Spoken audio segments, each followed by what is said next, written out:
¿Te atreverías a romper un pacto que hace años alguien selló sobre la tierra que ahora es tuya?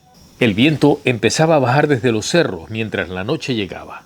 Volvieron a verla, dijo Anselmo, con la voz temblorosa y quebrada por la impresión. La luz en la propiedad de los Echeverría. Tomás se quedó en silencio.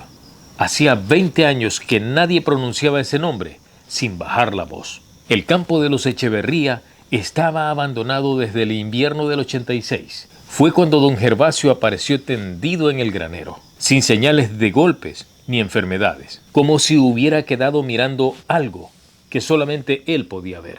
El médico del pueblo habló de un paro cardíaco. ¿Pero qué clase de paro deja un círculo marcado, oscuro y totalmente redondo alrededor del cuerpo inerte de este hombre? ¿Y por qué los caballos se negaron a pisar ese lugar durante varias semanas? Tomás había jurado no volver. Sin embargo, esa noche caminó los 30 kilómetros de camino de tierra y lastre, bajo un cielo sin luna.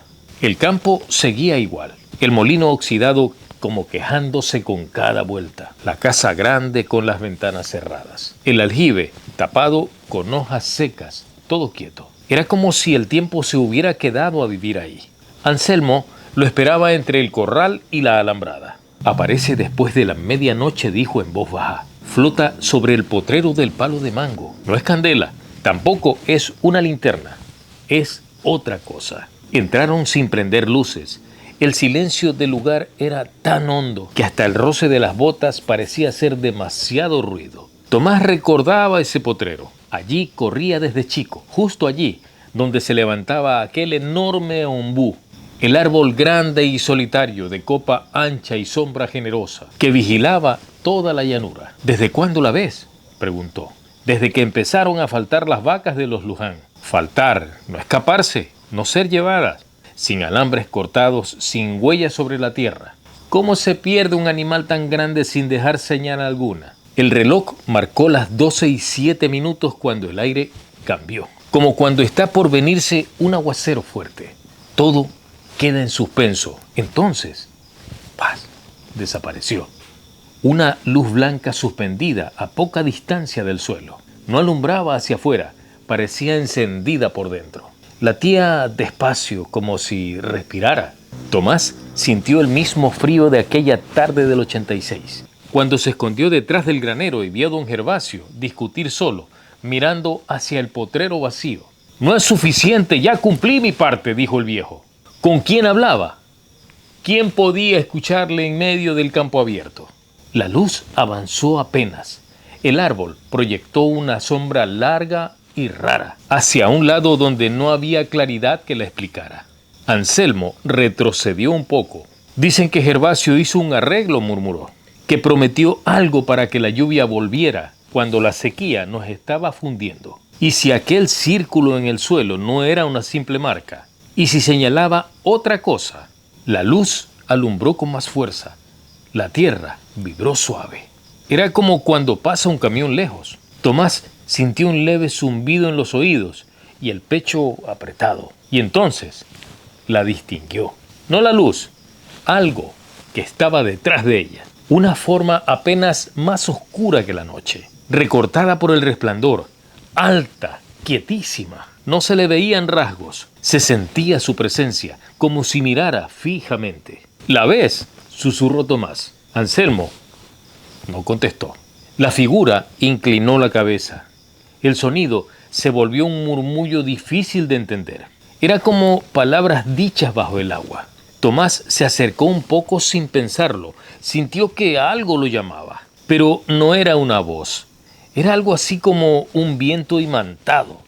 Volvió enseguida el recuerdo del verano del 85. El ganado flaco, los pozos casi vacíos. La preocupación en la cara de don Gervasio. De repente, las nubes cerrando el cielo y una lluvia larga salvando el campo. Pero arruinó los sembríos de otros. ¿Por qué solo esa tierra prosperó? ¿Por qué nadie hacía tantas preguntas? El círculo comenzó a dibujarse otra vez, oscuro y parejo. Tomás entendió algo enseguida que le heló la espalda. Lo que estaba presenciando no lo venía a asustar, venía a exigir, a reclamar. Anselmo cayó de rodillas, lo escuchó, dijo casi sin aire. Dicen que el arreglo sigue en pie. ¿Qué arreglo?, preguntó Tomás, aunque en el fondo él lo presentía. La figura avanzó un paso y el aire se volvió más pesado, más denso. La luz dejó de latir y quedó fija, muy intensa. Entonces Tomás lo comprendió. No era un trato de un solo hombre. La tierra misma había sido ofrecida año tras año tras año. Buena cosecha a cambio de permitir que algo habitara debajo, tomando lo que necesitara cuando hiciera falta. Gervasio había querido darlo todo por terminado. Y no todo lo que empieza bajo la tierra puede cerrarse con palabras. El círculo se ensanchó hasta tocar las botas de Tomás. Sintió un fuerte calor subirle por las piernas. La figura extendió lo que parecía un brazo. No aceptamos, dijo, con esa voz firme aunque el miedo le estuviera apretando la garganta. ¿Puede uno negarse a lo que otros prometieron? ¿Alcanza con decir que no? La luz titiló. Por un instante el campo desapareció. No había ni árboles, ni molino, ni cielo. Solo oscuridad, cruzada por raíces enormes que latían despacio. Y debajo algo inmenso, antiguo, quieto, esperando. Tomás entendió que no era un fantasma ni un cuento de fogón. Era algo mucho más viejo que cualquier hombre. La visión se cortó. La luz retrocedió poco a poco. El círculo se borró como el polvo llevado por el viento. La figura desapareció en la noche. El silencio volvió. ¡Zas! De golpe. Anselmo seguía de rodillas, respirando con dificultad. El campo parecía el de siempre, sin marcas, sin señales nuevas. ¿Se fue?, preguntó. Tomás miró al potrero. El enorme árbol seguía firme y la tierra tranquila. No, respondió. Solo nos oyó. Al amanecer corrió la noticia en el pueblo. Las vacas de los Luján habían aparecido otra vez, flacas, desorientadas, pero completas.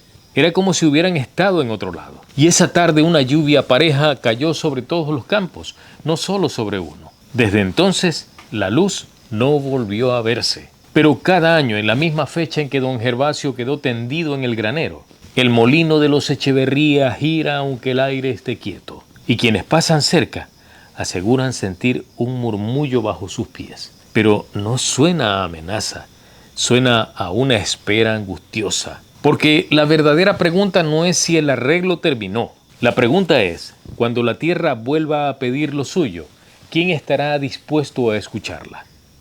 Soy Renán Alaba Castro y estas son historias de mi tierra.